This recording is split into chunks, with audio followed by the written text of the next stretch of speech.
aimed at Tel Aviv. So the rockets that they shot off before was not their whole supply. They have, untold of rockets left. Now, the hostages that they released, the two old ladies that they released, gave an embarrassing interview at the hospital that they were held at, saying that they were well treated by Hamas, that their medical needs were looked after. And, Israel is kind of embarrassed to have somebody say that. But look, it's a free country. They were the ones who were the hostages. They could say whatever they want. But what they did say was that there was a kind of a spidery network of tunnels that they were moved around in. And Israel may know about some of these tunnels, but they for sure don't know about all of them. And Israel this week tried a sort of, we'll call it a mini exploratory incursion into southern Gaza. They seem to be wanting to invade northern Gaza, but they said, heck with it, let's go check southern Gaza out. And they sent in a tank and they sent in a bulldozer, and they were immediately hit by rocket-propelled grenades and blown up. And one soldier was killed. So what it means is that Hamas is not defenseless. They haven't used up their weapons at all. And that's one of the reasons why this delay is happening, because Israel still has to figure out exactly how do they proceed with this invasion with the minimum number of casualties, knowing that Hamas is so well armed, so well organized, so well trained, and it's a formidable opponent, that they underestimated before. So this is one reason. The second reason, of course, is to prepare all of those 300,000 reservists to actually take part in the battle. They have to be trained, updated, organized, plans have to be made, et cetera, et cetera, et cetera. And this does not take a short time. Again, not underestimating the resistance that they will face once they get to Gaza. The other delay is caused by the world, and especially the United States, who is today Israel's main supporter, who has provided Israel with replenishments of their Iron Dome missiles that they've used up hundreds, I'd say thousands, not even hundreds, thousands of Iron Dome missiles. And I recall reading that they're $50,000 each one. So 1,000 of them, is quite a big pile. And the US is replenishing that supply.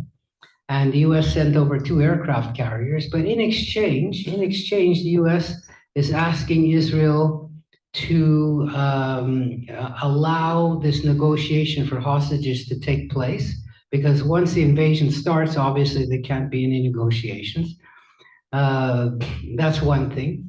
The humanitarian issue of this invasion is another one. Israel is in a tough spot to try to balance achieving what they want to do militarily without unduly harming innocent civilians. And the word unduly is the key here. So they have to figure out where that balance is. And, the world is looking over their shoulder because you've got instant communications, you have instant social media, you have instant reporters, you have satellite TV, you've got all kinds of, modern technology that can actually tell people what's going on the moment it happens. So that's another consideration that they have to work out. And the other consideration that has to be worked out, which France has asked, the United States has asked, they say, okay, so Israel actually goes in and achieves its goal of either conquering all of Gaza or half of Gaza. They may get rid of Hamas, or they may just tamp it down like a fire gets tamped down, But then what? So the then what is what the world is asking Israel. What are you going to do once you take over that territory? Are you going to just pull out again? and just let things start going back to where it was before? Are you going to occupy it as an occupying power and treat Gaza the way Israel treats the West Bank? In other words, Israel's forces are there, the army posts are there, they can intervene anywhere they want. Are they going to do that? Are they going to ask the Palestinian Authority, led by Mr. Abbas, to rule over Gaza the way he partly rules over the West Bank? In other words, make these two territories one. Are they going to call in maybe some kind of a United Nations peacekeeping force to look over what's doing in Gaza the way the United Nations has a peacekeeping force in Lebanon that's supposedly looking to make sure that the hostilities don't break out again, and a most ineffective force it is in Lebanon. So all of these questions have no answers. And because they have no answers, the invasion is being delayed. Israel would love to be able to get information on where the Hamas is and how well they are armed and all that kind of thing. And so they're trying to scare up all their resources that they have in Gaza to give that information. And that also takes time. So that explains a bit why this delay is happening. But that's on the one hand. Israel has now evacuated some 200,000 people from areas around the Lebanese border and the Gaza border. They're being put up in hotels, or they're being, looked after by friends and relatives. The question is, how long can that take place? The 300,000 reservists have been removed from the economy, causing all kinds of damage. You might have read, or I read, that Moody's decided that they may downgrade Israel's credit, which is an enormous step to do because of the war. And when a Moody's downgrades a country's credit, it means it costs them more to borrow money. So that's a huge impact, a huge financial impact. The the farms around the Gaza produce 60% of Israel's vegetables. Maybe 65% of all the vegetables that are consumed in Israel are grown in that flat, plain area around Gaza, in that same region. And all of the foreign workers have left. There's nobody there to pick the crops. And if they don't get picked quick, they're all gonna just rot. And so Israel is trying to figure out what to do about that issue. The agriculture minister of Israel said, "We would like to give 8,000 Palestinians from the West Bank the right to work and pick all these crops." Mr. Ben-Gvir, the security minister who hates Arabs, says, "I don't want to do anything that makes Arabs' lives better, so I refuse to let them come in. They're a security risk." But Israel, the agriculture minister said, "Look, the only people we'll let in are people over 60 years old. There's still plenty of those who could pick crops, and women also." But Mr. Ben-Gvir is saying it's like rewarding the Palestinians in the West Bank for the misdeeds of the Palestinians in Gaza. So meantime, every day that passes by, there's more damage that's being caused there. So the Israeli economy has taken quite a hit so far, and the longer that this sort of stalemate occurs, as the stalemate situation, every day that passes is a lost day for Israel. It's not a winning day. So at a certain point, they have to say either, look, forget the whole thing. We caused enough damage. Let's all go back to work and pretend, let the United Nations and let the world free our hostages. And when it comes to the soldiers, we'll make a deal to free their prisoners for our prisoners. And, that's one scenario that could happen. Or they could say, okay, that's it. We've waited long enough. Let's just go in and they say, damn the torpedoes, and let's just see what happens.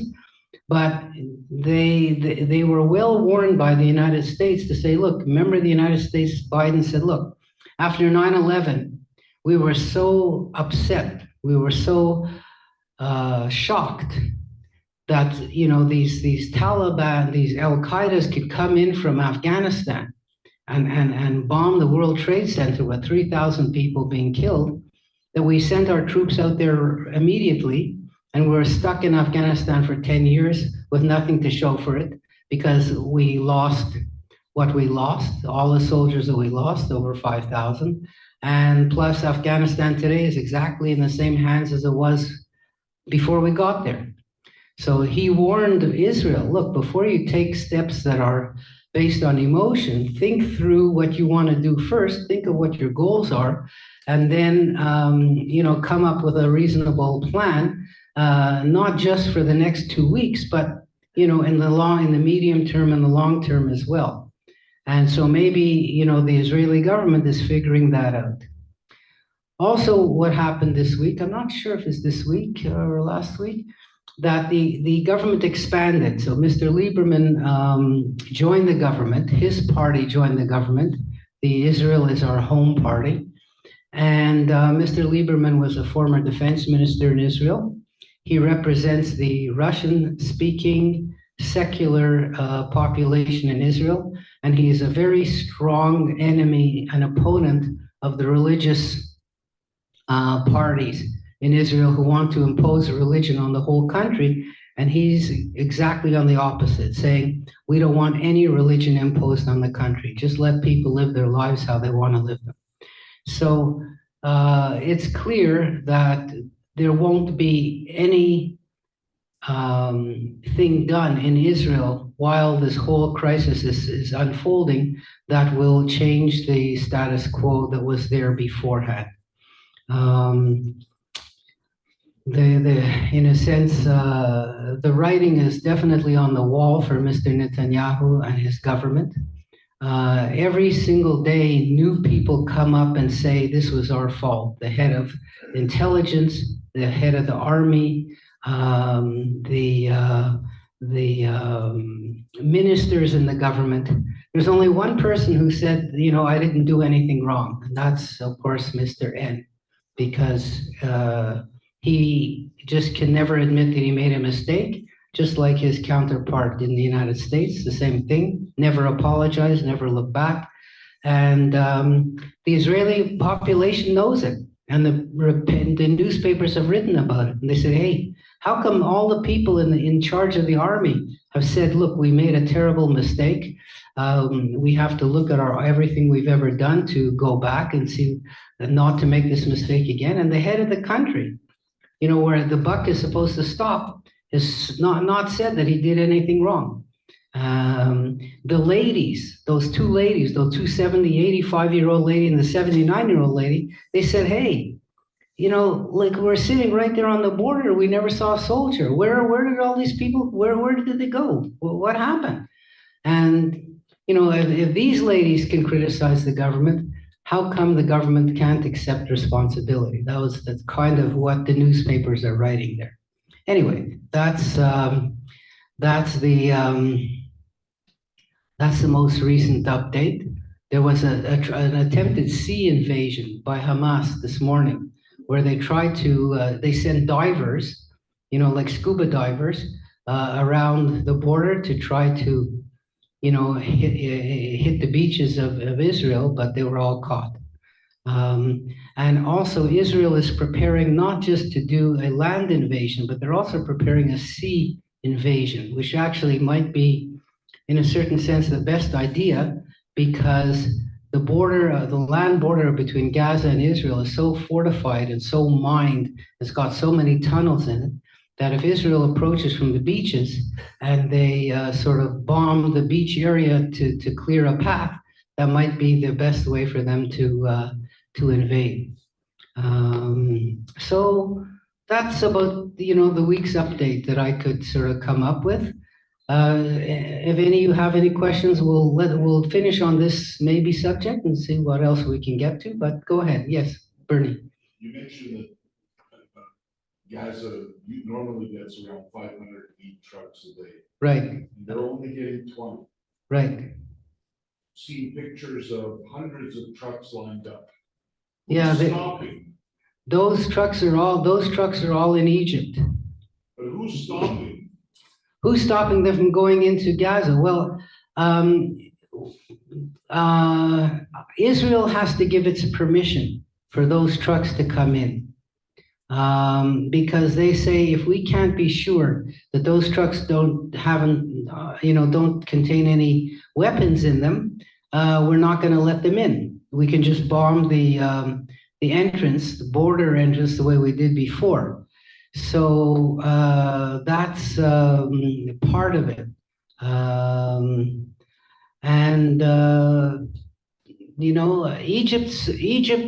Egypt's concern.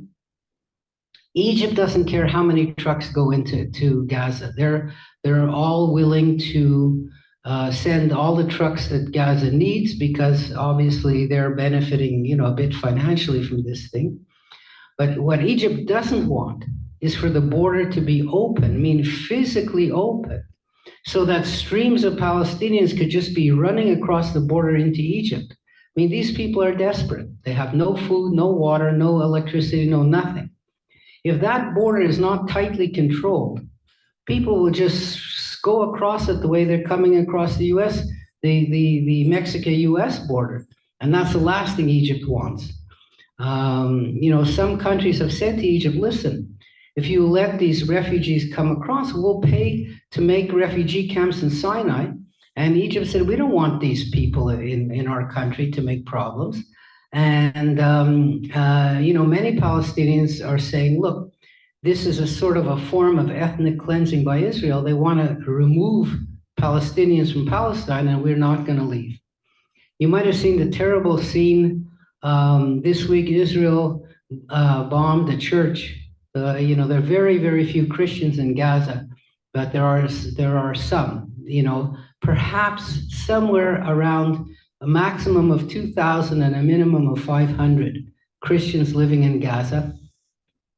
And Israel bombed the church and then said we hit the wrong target.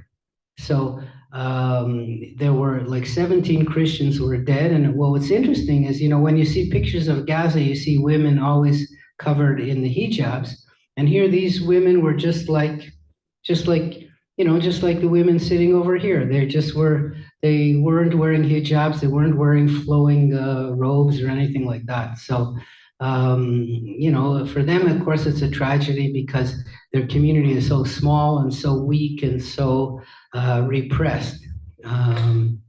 But anyway, it doesn't look good on TV when you see a priest with this big cross on it, and he's got this bodies just lined up in body bags. And like I said, from now on, that's what the press is going to be showing, because that's what the news is. That's all there is. So it's, we could talk about the effects abroad of this year, all of the, Palestinian rallies all over the world. And, some people would say, well, what's the matter with these Palestinians? Don't they realize that they're the ones who started it? And so my take on this, I have a few different takes on it. One take is that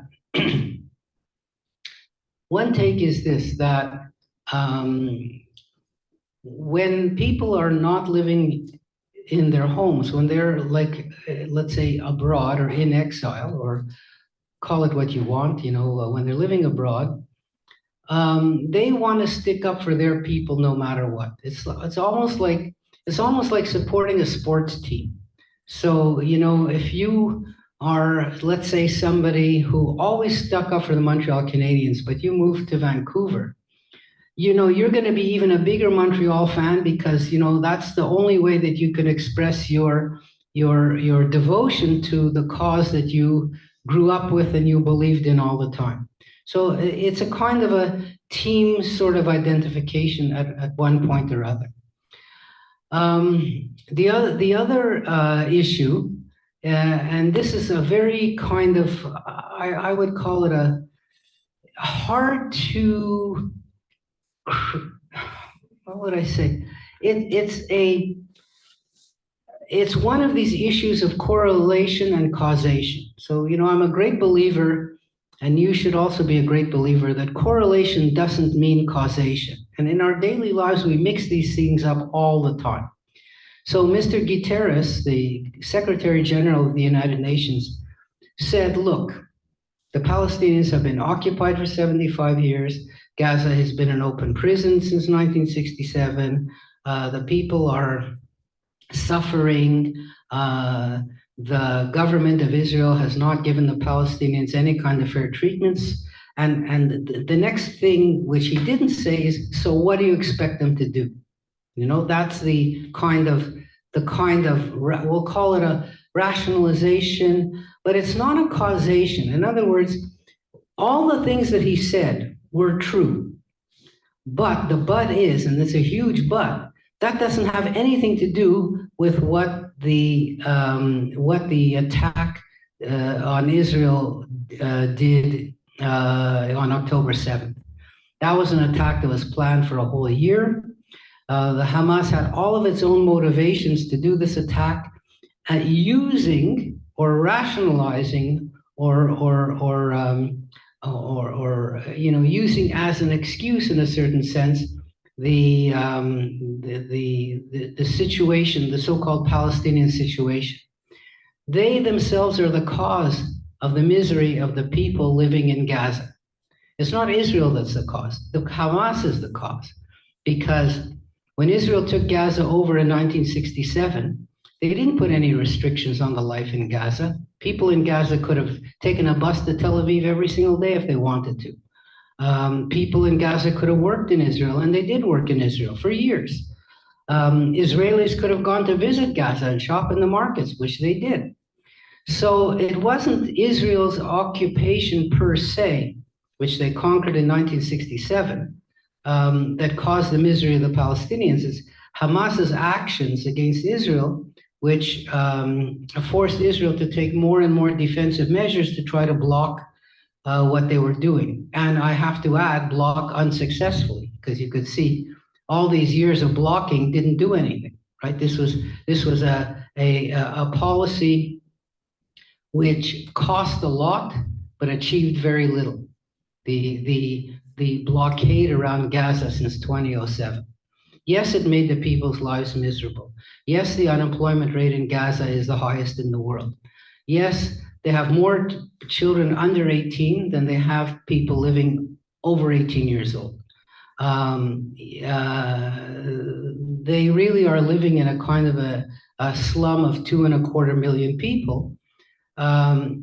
Israel is the immediate cause of that, but it's not the end cause of it. The end cause is Hamas and its attacks and refusal to accept Israel as a state. And, of course, you can go even further back and say, well, Egypt ran Gaza from 1948 to 1967, and what did they do for the people in Gaza? So,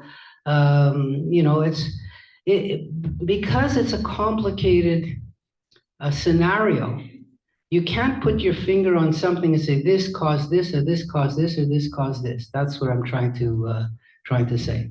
Yeah, over there with the hat. Yes, I can make some know what you said in the beginning of your talk. What is Gaza? Is it a territory? Is it a country? Is it governed by? Okay, all right. So here's a good question. What is Gaza? I mean, that's definitely a good question. We'll go back and say that I'm not going back into ancient history. We'll just go back as far as 1920. In 1920, the League of Nations gave Great Britain the mandate to rule over Palestine. And to create, in that mandate, their job was to create a Jewish national home in Palestine. That was one condition. The second condition was, without prejudicing the rights of the people who already lived there, meaning the Arabs. And so for 2 years, from 1920 to 22, This mandate of Palestine included what we would call today the State of Israel, the Gaza Strip, the West Bank of the Jordan, and the Kingdom of Jordan itself. All of that was in the mandate, not the Golan Heights, but everything else, that was the mandate. Winston Churchill decided in 1922 to reward the Arabs for their help in the First World War, and he separated the Jordan from the mandate. So that means that only Palestine was left being part of the mandate. History is history, and during the mandate, many Jews arrived in Palestine to live there, because when Great Britain received that mandate, the Jews were 10% of the population of Palestine, and the Arabs were 90%. Because of the things that went on after the First World War, especially Germany coming to power, the Hitler coming to power in 1933, hundreds of thousands of Jews wanted to immigrate into Palestine, and many did. So that by 1947, after the Second World War finished, the Jews were 33% of the population, and the Arabs were 66% of the population. At that point, the United Nations decided to divide Palestine into a Jewish state and an Arab state. So Gaza was in the Arab state. Not just Gaza as we know it now, but lots of land that's attached to Gaza, lots of land which adjoins Gaza was part of that Arab state. The whole West Bank was part of the Arab state, and the whole part of the Western Galilee was part of the Arab state, including Nazareth and all the Arab villages around there. So had the Palestinians at that time said, okay, we've wanted a state all our lives, here's our state. We have to live side by side with the Jewish state, but there'll be two states in Palestine. A Jewish state, they could call it Israel, and a Palestinian state, we could call it Palestine.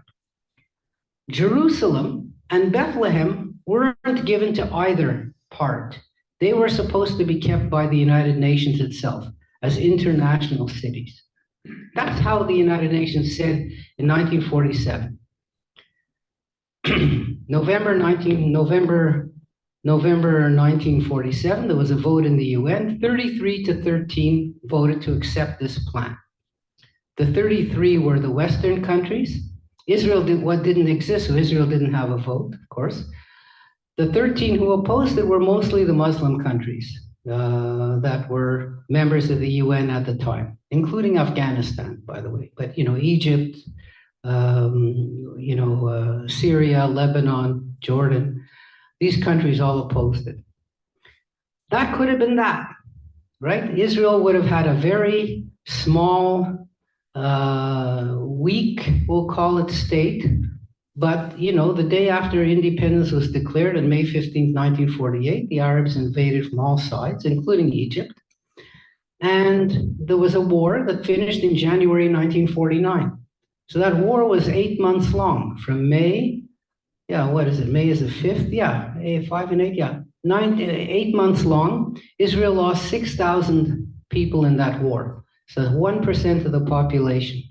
The 600,000 Jews were living there. 6,000 were killed in that war. So you think of 1% of Canada, that 40 million people, 1% would be 400,000 people in Canada. So that's, or in the US, it would be 3.3 million people died in that 8 months. So that's really, quite a loss to the country. But miracle of miracles, they not only retained all of the parts that were supposed to be given to them as a Jewish state, but they also took a lot of what was supposed to be part of the Arab state. All of the Western Galilee was taken. A big piece of what was part of the Gaza section was taken. And refugees who were living in the largest city, the largest Palestinian city in 1947 was Jaffa. Jaffa, the suburb of Tel Aviv, we'll call it. These people, there were somewhere around 500,000 of them, or to say even maybe more than that, 500 to 600,000 people moved during that war, left what became the state of Israel, and went all over the place. Some went to Lebanon, some went to Jordan, some went to the West Bank, some went to Gaza. The people who lived closest to the places that they could get away from, they went to those places. So people from Jaffa went to Gaza because it was close. People who were living in the Galilee went to Lebanon. People who were living in the sort of area between Tel Aviv and Haifa, they went to the West Bank. So that's how these things created. So Egypt, during this war of 1948, Egypt occupied the Gaza Strip, what became the Gaza Strip, we'll call it. In other words, the boundary that was drawn between Israel and its neighbors in 1949 was not any kind of a real historical or natural boundary. It was a boundary that was where the Israeli troops finished and the Arab troops started. That became the boundary. And in the case of Gaza, Egypt occupied the Gaza Strip with exactly the same dimensions that we know today. That territory was occupied by Egypt in 1949, and it remained under Egyptian control until 1967. Now, did Egypt say, oh, this territory is now going to become Egypt? No, they didn't say that. They said, this territory is Palestinian, we're administering it, but we're not annexing it, we're not taking it over. But on the other hand, in the West Bank, Jordan did exactly that. Jordan took over and said the whole West Bank is now part of the Kingdom of Jordan. So that's what they did. They actually annexed it. They actually made it part of the country. They used Jordanian money there. They used Jordanian postage stamps there. They had pictures of the Jordanian royal family there. The people got Jordanian citizenship who lived there, and it became part and parcel of the Kingdom of Jordan. This annexation was only recognized by 2 countries in the world, just to tell you. So the rest of the world didn't agree with this, but they, facts being facts, that's what happened. The 1967 war came. Israel captured all of the West Bank, all of the Gaza Strip, all of the Sinai Peninsula, and the Golan Heights. So that was the biggest size expansion in 1967. Under Menachem Begin, Israel returned the Sinai Peninsula in slices to Egypt, but they said to Egypt at the time, look, we're giving you back everything. We're giving you back all of the Sinai. We're uprooting our settlers from the Sinai. We're taking all our military stuff out of the Sinai.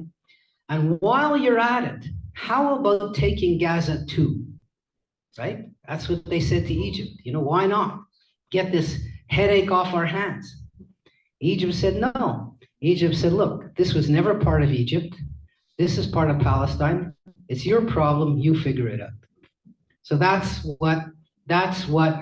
how Israel ended up keeping the Gaza after they returned everything else to Egypt in stages from 77 to 84. They returned the rest of the Sinai over back to Egypt. Now, having nothing to do with Israel, we'll say, in 2005, the Palestinians decided to hold legislative elections. And the legislative elections were being held in the West Bank and in Gaza at the same time. And there were two main parties that were contesting these elections. The Fatah party belonging to Yasser Arafat and the Hamas party,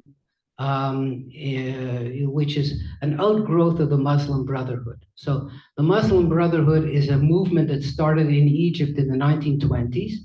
And the aim of this movement was to bring Islam to power in Egypt, to make Islam the ruling philosophy of Egypt and of any Arab country. So you could say that this Muslim Brotherhood had the same goals as the religious Orthodox parties in Israel, to make the country into a religious Orthodox state.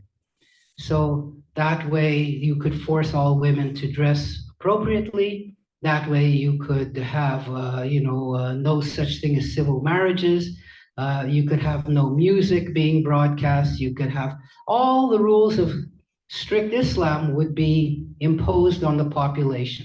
So that's their game. You just wait one second. So that's the aim of the Muslim Brotherhood. Hamas is an offshoot of the Muslim Brotherhood in Palestine. So that's the connection between the two movements. In that election, Hamas got more votes than Fatah got. But Hamas got the majority of its votes in Gaza, and Fatah got the majority of its votes in the West Bank. But had the Palestinians run the elections fairly, Hamas would have won all the election because it was like one piece, one territory. They would have taken over power in both places. But Hamas, Fatah under Arafat refused to give up power, refused to recognize the results of the elections, the only ones ever taken place. And he kept power in the West Bank. Hamas took power in Gaza, where they were popular anyway, and that was in 2006, 2007. And once that happened, I mean, in the Hamas charter, it says we do not recognize Israel. Our job is to get rid of Israel. We want to kick all the Jews out of, from the river to the sea. Palestine will be free. That's their slogan. So once they took over in Gaza, Israel had no partner to deal with there. And of course, attacks against the settlements in Gaza started to get stronger and stronger. There were some Jewish settlements in the Gaza Strip. Not a lot, but there were some 5,000-6,000 settlers who were living there in the Gaza Strip, doing mainly agriculture. But the cost of protecting these settlements, the cost of Israeli soldiers running around these big cities in Gaza, in jeeps, and they kept getting blown up all the time. Israel at that point said, forget it. It's not worth the trouble. We're leaving Gaza, we're uprooting the settlements. Not only did they uproot the settlements, they had to dig up the cemetery. They had to dig up the bodies from the cemeteries to get them back into Israel proper. So at that point already, then there was this kind of a wall. First it was, an imaginary wall, and then a real wall that was built around Gaza to isolate Gaza with the philosophy of let's make the lives of the people in Gaza so miserable that they themselves will overthrow Hamas. That was the idea. Now, if you want to compare this to what the United States did in Cuba, it had the same results. So the United States built a wall around Cuba, a boycott, nothing going in, nothing going out. And P.S., the Communist Party, which got there in 1960, is still there. So this whole idea of isolating people and making their lives so miserable that they'll overthrow their leadership, it never works. It just sounds good, but it doesn't work. And it didn't work in Gaza. From 2007 to 2023 is 16 years that Hamas has been in power. So the people have suffered, but Hamas hasn't suffered because they have all the resources that they need to lead good lives and all the military stuff that they need that's hidden all over the place. And the people in the meantime are suffering the consequences. So the consequences are, for example, that Israel does not allow Gaza to have a seaport. Israel does not allow Gaza to have an airport. Israel didn't allow any trade between Israel and Gaza except on quite a limited basis. Now, the funny thing is, as the newspapers have written, that this situation is something that Mr. Netanyahu really wanted. He wanted Hamas to look good in Gaza. Because one thing Mr. Netanyahu doesn't want, of course, is a Palestinian state. In order to make sure that doesn't happen, you have to make sure that there's a rivalry between Hamas in Gaza and the Fatah in the West Bank. You have to make sure that these two entities never get together. So he built up Hamas. He made Hamas look important. Anytime that there was opposition to Hamas in Gaza, Mr. Netanyahu did nothing to encourage it. So the idea is that by Hamas being in power and saying how bad Israel is and says we want to destroy Israel, then Mr. Netanyahu says, well, I'm the man who could defend us against this enemy. Look how bad they are. I'm the only one who could protect you. I'm the only one who could save you. They're a threat to us. So, but he's the one who built them up to make that threat, because he could have done exactly the opposite, and it wouldn't have been a threat. Finally, in the last couple of years, the military intelligence told Mr. Netanyahu, look, that things might explode in Gaza. We have to, it's like a pressure cooker. We have to lower the pressure on this pressure cooker, otherwise things will blow up. And so they agreed, and this is recent, to allow 15 to 20,000 daily laborers to come in from Gaza to work in Israel. And Mr. Netanyahu's thought was, okay, you know, maybe these guys have it right. Maybe the Israeli military intelligence knows what they're doing, because if this money is coming in to Gaza, and if all these workers, remember that Gaza families are very large. So if you have one worker going to Israel making $100 a day, you know, compared to $5 a day in Gaza, this $100 a day can support, you know, a family of 20. And so you can kind of multiply out the multiplier of the numbers of workers in Israel by 10, and you get the number of people who are being helped by these jobs. Okay, so he figured, look, if things are improving in Gaza, then Hamas doesn't want to risk the damage of having a war and having all this income being eliminated. That was the thinking of the Israeli intelligence, and they weren't wrong. What was wrong was the number of people that they needed to send into Israel. It shouldn't have been 10,000. It should have been like 100,000. Then that would have made a big difference to the lives of the people in Gaza. And Hamas might have said, hey, we don't care about these people anyway. We know, Hamas knew when they started this war that Gaza would be destroyed. There wasn't really any other kind of thinking on their part. But they said, you know, it's worth it for what we believe in. And so it is. And from their point of view, from Hamas's point of view, they have the same point of view as Netanyahu said. By making Israel attack Gaza, the Hamas looks good in the people's eyes. It doesn't look bad. It doesn't say, oh, look at what you guys did. But they say, we're the only ones with weapons. We're the only ones who can defy Israel. We're the only ones fighting back against Israel. Look at the West Bank. They're not doing anything to Israel. We're the ones who are protecting the honor of Palestine. So it makes Hamas look good in the eyes of the people. Not everybody, obviously, but you know, that's their idea of it. So the funny part of it is both Hamas and Netanyahu needed each other. I'm not talking about after this war. I'm saying up until now. They played off of each other. And that's the result is, of course, what we got now. Yeah. Now somebody else had. Yeah, Bernie, you had your hand up. Yeah. You made a comparison between the Muslim Brotherhood, Hamas, and the religious party of Israel. Yeah. I think that's a pretty tenuous and false comparison. I don't at all. I don't remember ever any religion. Well, I'll tell you why. Kill all the Muslims. No, I but don't remember any the Muslim Jews Brotherhood. We're going to take over this. I said, I didn't say Hamas. I said the Muslim Brotherhood. It's not the same thing. I said I said it's not the same thing. One is more. No.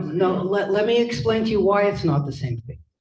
The Muslim Brotherhood won a free and fair democratic election in Egypt recently.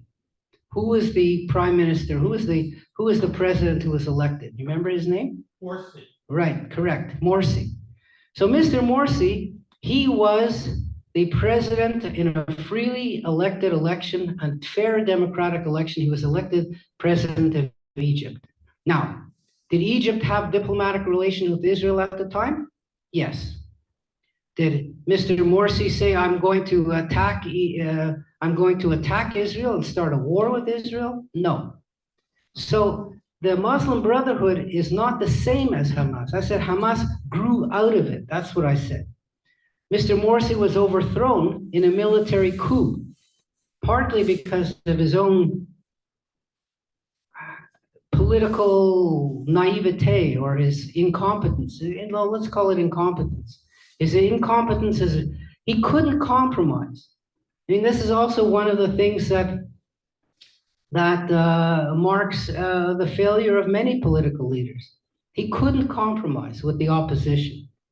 And the philosophy of the Muslim Brotherhood in terms of running the state on a religious basis is not much different from the philosophy of the ultra-Orthodox parties running Israel on a religious basis.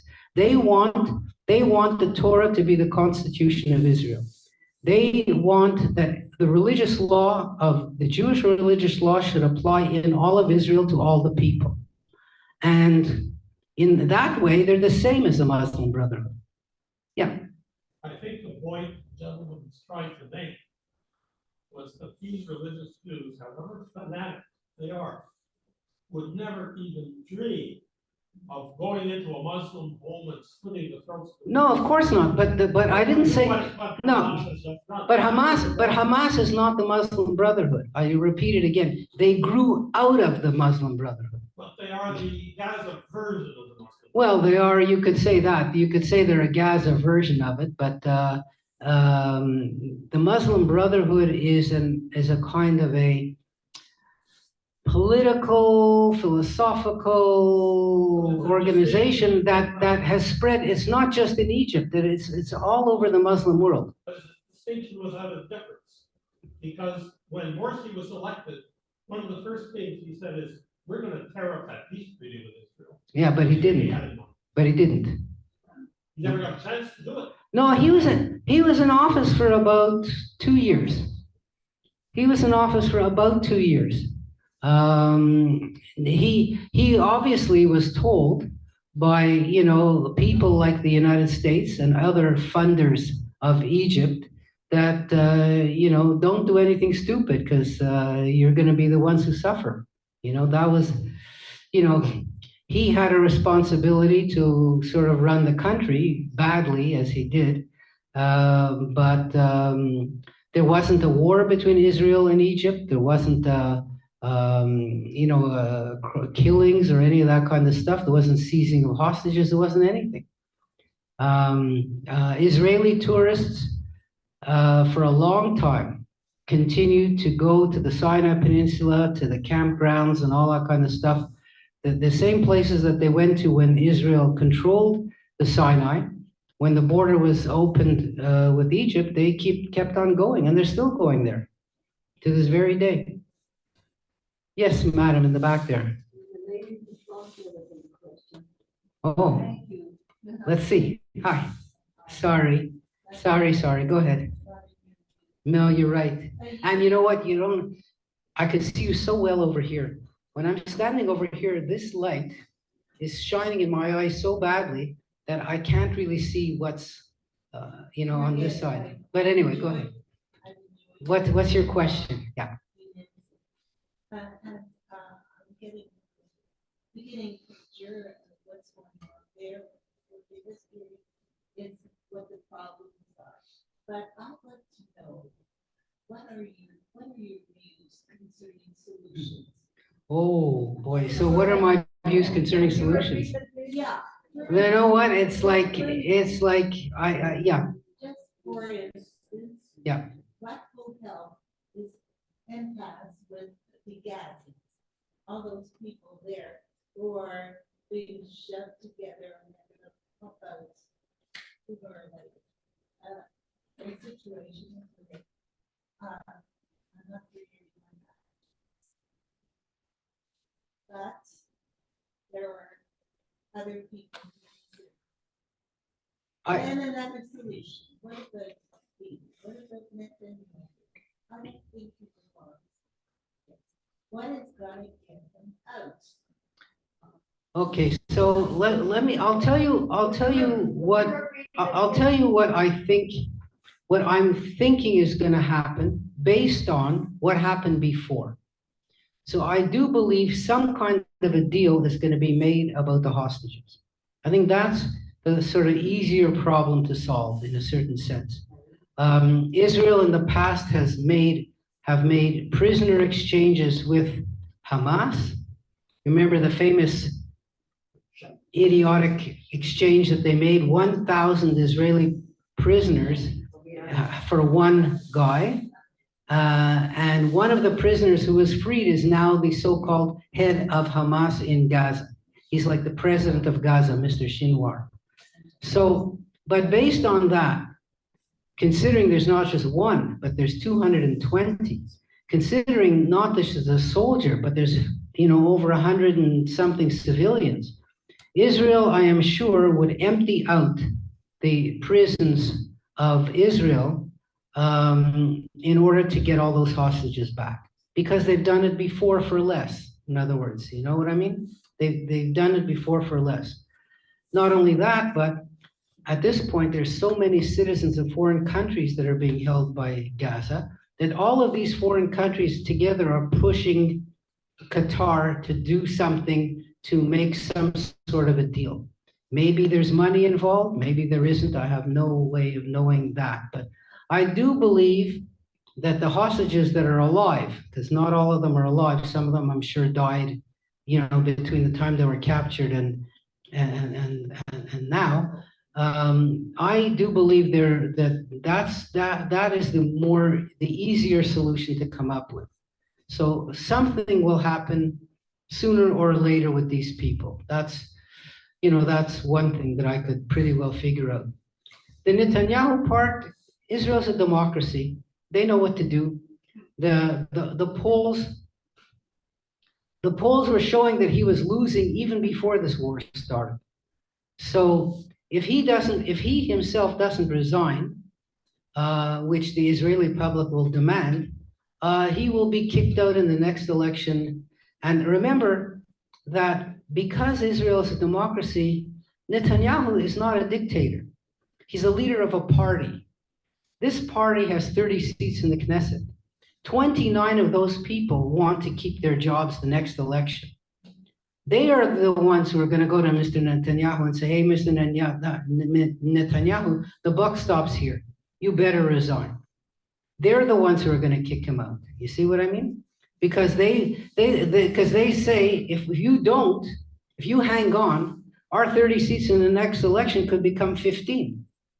You understand? So, I mean, that's what a democracy is. So that issue is one which will be dealt with by the Israeli people at the right time, led by the press, led by the opinion makers, led by TV stations, led by demonstrations, led by who knows what. Israel's a very strong democracy. I'm not worrying about that. But the most important question is, what if Israel invades Gaza? What will be the consequences? What will they do with it once they get it? That's the part that's very hard to know. Where will the Catholics go? What would happen with the Hamas? The Hamas remember that Hamas, I mean, the world or Israel tries to look at Hamas as if it's a government. It's not a government, it's a gang. It's a gang, okay? And you know what's happening in Haiti now? The gangsters have taken over the country. So if Israel moves in, I mean, these people will just kind of disappear. They're not holding sort of, titles and stuff like that. There's 2.25 million people in Gaza that are all related to each other. The guys will just, take off their Hamas shirts and put on a Barcelona football club shirt, and that'll be that, and they'll still have enough power on the street to say, if any of you guys rat me out, you better expect a knock on the door in the middle of the night. And that's going to be that. At least that's what I think. I don't know. It seems logical based on what's happened before. Remember, Hamas was there when Israel was ruling Gaza. They were an organization and they were there, and you can't, quote, get rid of them the way the Israeli press is talking about. Like, how are you going to do that? I mean, these are the people who live there. So what are you going to do? Now, if Mr. Ben-Gvir had his say, he would take the 2.25 million people of Gaza, he would get boats and say, okay, get on the boat or else. And going who knows where, I don't know where. But obviously that can't happen. Yeah, obviously that Egypt doesn't want, no Arab country wants them. Israel has asked, believe me, they've asked Saudi Arabia, would you take these people? They've asked the Emirates, would you take these people? Nobody would take them. Well, because these are Palestinians, living in what they consider to be their homeland or their country. They don't want to leave, and the other countries don't want to take them. If you asked Americans, look, Venezuela is being run down to the ground, would you want to take 10 million Venezuelans? I mean, the Republicans are there to try to keep each and every one out. So, this massive population transfer works on the basis of an agreement between two sides. There was a massive population transfer at the end of the First World War between Greece and Turkey. There was a massive population transfer in 1947 between India and Pakistan. So it happens. They do have these things. It does happen. But it has to be, it's not a one-sided thing. It's not like you line up in Myanmar, they lined up the guns and they told the Rohingya people who were living along the coastline, who were Muslims, to just get out. And they chased out 500,000 people. They went to Bangladesh as refugees, and they're still there. So ethnic cleansing happens all the time. The Armenians who were just kicked out of Nagorno-Karabakh, 120,000 of them. The Azerbaijani troops came and said, okay, that's it, gone. So it happens, but it's not something that is easily accomplished. Let's put it like that. Yeah, oh, yes, go ahead. Yeah, oh, you and then you, yeah. Me? Yes, go ahead, yeah. Assuming things go the way you said it might go, is Iran going to stop supporting Hamas and rearm them? Here's another, and again, I'm giving you, I have no inside information about anything, right? So I read the press like everybody else. I don't have a cousin in this ministry or that ministry or any of that kind of stuff. This Iran, in my view, has been built up by the Israeli government to be a kind of a straw puppet, so sort of to be like what the Israeli government doesn't want to do and has not wanted to do since 1967 is to create a two-state solution in Palestine. In other words, to have Palestine as a separate state. Now, in the long run, that would be the best thing for Israel if that were to happen, because there would be no more excuse for the Arabs to attack Israel, to hate Israel, to boycott Israel. There would be no excuse for countries like Pakistan and Indonesia not to deal with Israel or Malaysia. You got what you wanted. Here's your two-state solution. That's it. But because Israelis don't want that, out of fear of what might happen to them, like what just happened now, and out of religious motivation to say this is the land that God gave our people, we can't give it up. So out of these motivations, they want to do everything else but to deal with the Palestinians. So in order to sort of create, I would say, a kind of a straw man, Iran, which is nowhere near Israel, Iran, which has never attacked Israel physically, Iran, which has political interests for sure, which has allies for sure, which has groups that they support for sure, has been built up by Israel into this tremendous threat. And this serves Mr. Netanyahu. Mr. Netanyahu goes to the United Nations. He's got this big graph showing Iran this, Iran that, nuclear this, nuclear that. It's as if Iran is going to drop a nuclear bomb on Israel. Now you think of Israel, of how small it is, right? It's from even including the West Bank, from the ocean to the Jordan River is 30 miles. It's like nothing. Now you're going to drop a bomb, a nuclear bomb on what? On Israel, and not by chance hit Beirut, and not hit Amman, and not hit God knows what else. And considering that the winds are blowing from the west to the east like everywhere else, all that nuclear fallout is going to blow right back to Iran.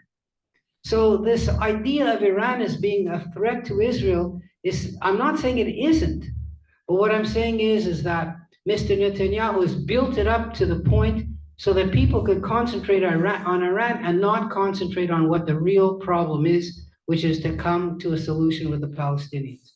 That's been his, Israel has to find another enemy to sort of, to distract people from. And that's what the role of Iran is. Yes, Iran has backed Hezbollah. Yes, Iran backs Hamas, kind of a little bit less. They certainly backed the Syrian dictator, Mr. Assad, because these are all Shiite Muslims. Iran has its own agenda. Iran's agenda is to support Shia Islam wherever it is.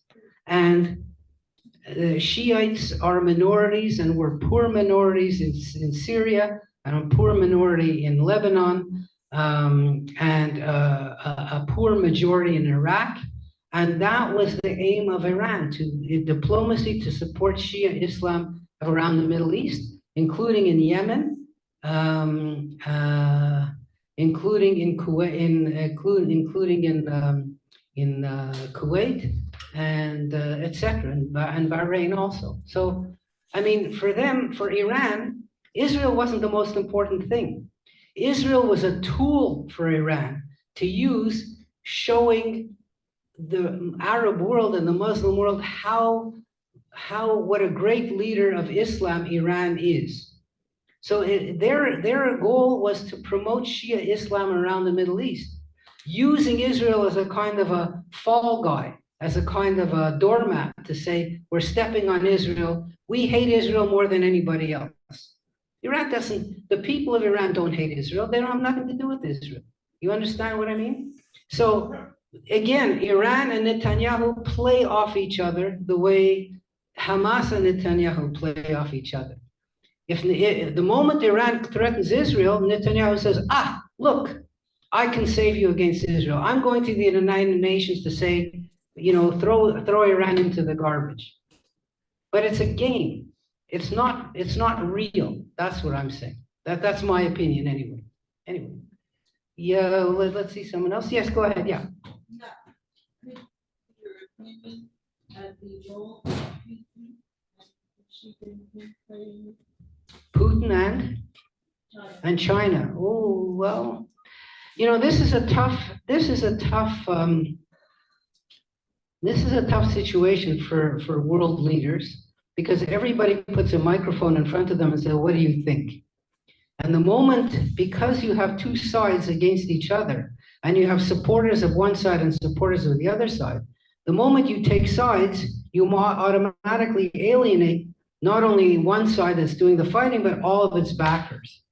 So just as Israel has tried, and I'm saying tried, to be neutral in the war between Russia and the Ukraine, of all the democracies in the world, Israel is just about the last one to go and say, we support the Ukraine.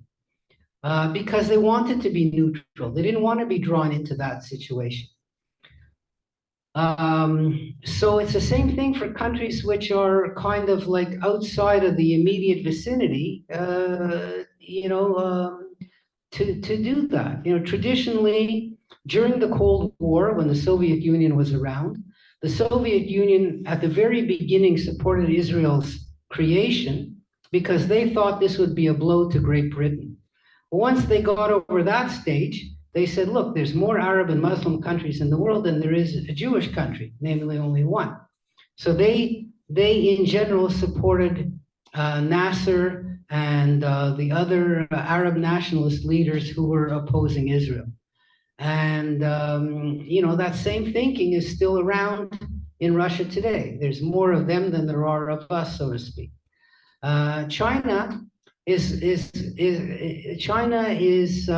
and now that this war is going on with the Ukraine,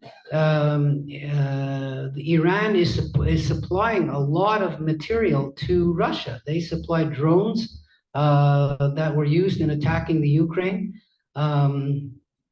So Russia is everybody can come out and say, well, we want a ceasefire, we want peace and all that. And that's all you have to say. To be on the neutral side, that's all you have to say. So China said that, Russia said that. That's what you say to the cameras. What else are you going to say? You can't take sides in this sort of situation. China and Israel had some pretty good ties, but again, China has a lot more Muslim friends and Arab friends than Israel. And now there's also a large Muslim population in China, but China is not catering to them, so they're not considering what they think. That's for sure. Like the whole world, they'd rather this thing didn't exist altogether and let them make some kind of deal and let's get on with our lives. And we don't want to be forced to choose between one side and another. So but to my, I would say, surprise, Western Europe has come out very strongly on the Israeli side. I mean, usually you would expect Western leaders to say, yes, we want a ceasefire, yes, we want peace and all that kind of stuff. But, Mr. Sunak, the Prime Minister of Great Britain, has gone to Israel. Mr. Macron from France has gone to Israel. Mr. Biden has gone to Israel.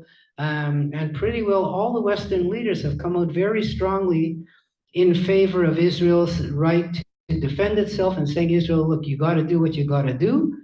But as the pictures will emerge from TV of destruction in Gaza, they will start to say, well, we wish you could, avoid civilian casualties, which is impossible because there's like 2 million people squashed into a tiny area.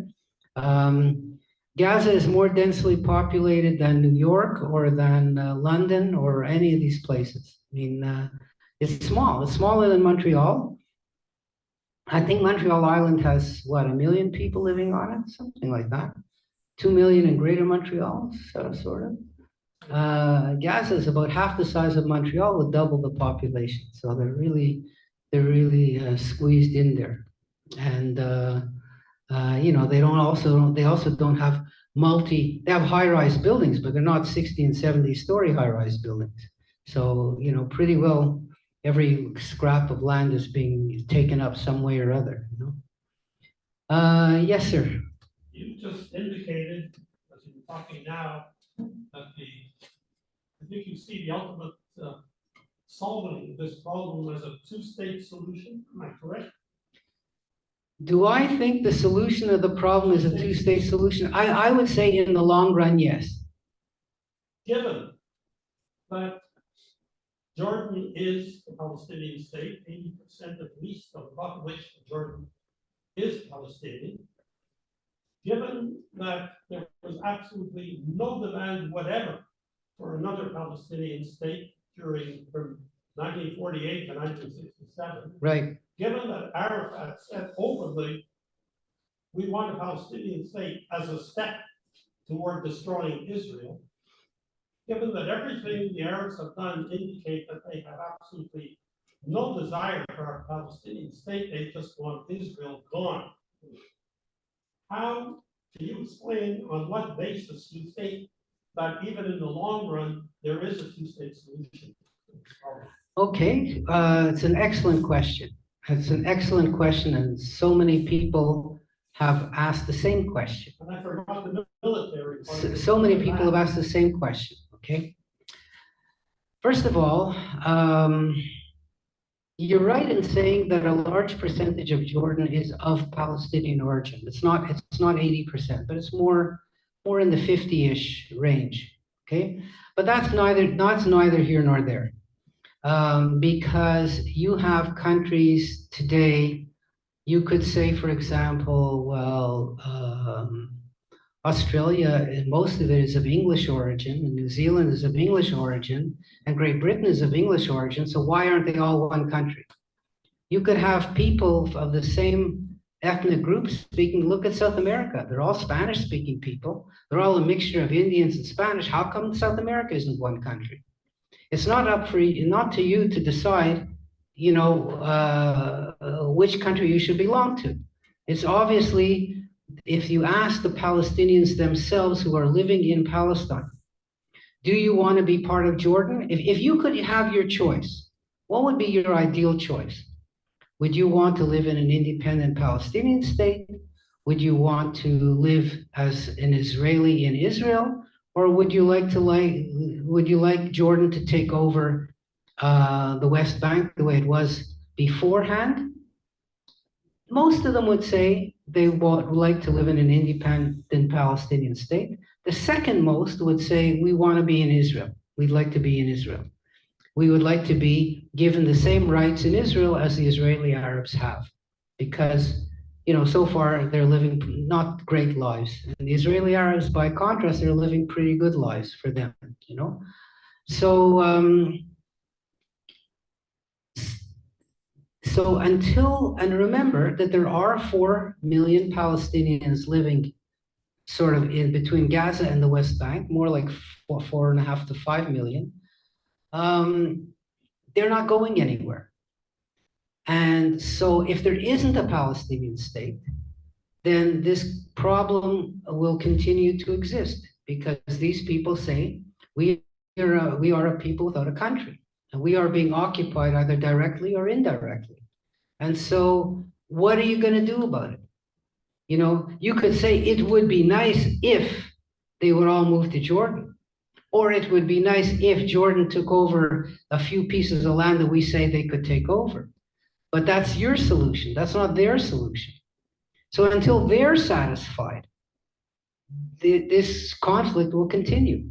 That's what I'm saying. In the long run, and I'm saying in the long run, not the short run, in the long run, peace between Palestine and Israel and an independent Palestinian state is the best thing that could happen to Israel. Forget about the Palestinians. Who cares? But for Israel, this would be the best thing, because Israel would have no responsibility over them. Israel wouldn't have to have a military force going in there all the time. Israel would be able to deal with them as they would want to. And if they have a friendly government, they'd have better relations. And a hostile government, they have hostile relations. But still, the world would say, now the Palestinians have a state. Now, some Palestinians would say, no, we want the whole country to be part of Palestine. The whole country, from river to sea, Palestine will be free. Yeah, but you could want all kinds of things, except that the United Nations agreed that there would be a state of Israel. Then the United Nations still has Israel as a member now, and you could say you want all kinds of things, but it doesn't mean that it's going to be legitimate in the eyes of the world. And not only that, but if there is a Palestinian state, now the question becomes for that state, okay, there's more Palestinians that live outside than inside. Does this Palestinian state put up posters in Beirut and in Damascus and in Amman and say, now we have our own state, you're welcome to come back and live as Palestinians in a Palestinian country? Or do they say, forget it, you stay where you are, and that's it. So the conflict will become between those groups of people that have nothing to do with Israel. You see? So so long as there isn't a peace between the Palestinians and Israel, those people living in Beirut holding keys to their houses that are in Tel Aviv, those people can say, well, you know what? If one day they win the war, we'll come back to our houses. Okay? But once there's an agreement that says Palestine recognizes the state of Israel as a state, as a Jewish state. These people can take their keys and put them in the garbage can. So that's the point. You see, that's why I'm saying that a peace is good for Israel. It's more good for Israel than it is for the Palestinians. I believe you are fantasizing. We have a concrete example for about 16, 17 years. Gaza could have been the beginning of a Palestinian state, Singapore on the Mediterranean. We have seen the results. Why would you expect a different result if you gave them a state in the West Bank? Because the reason is that if there was a peace agreement between the two sides, it would be endorsed by all kinds of outside parties that would act as kind of guarantors. The idea of the Singapore on the Mediterranean was an idea which has no real parallel, because Singapore is an independent country. Gaza was never recognized by Israel as an independent country. Gaza never had the right to do anything they wanted to. They never had their own currency. They never had a passport. They never had a nation. Gaza was not admitted to the United Nations. So that's the difference. And it's a big difference. Gaza never had the opportunity to be an independent, self-governing country. That's the difference. So you can't compare the two things. Do you want to Yeah, say just a second. Let this lady talk. Yeah, go ahead. To answer your question about the two-state solution, Okay. By the way, I have to finish. I have a class at 4 o'clock somewhere else. It's 3:25.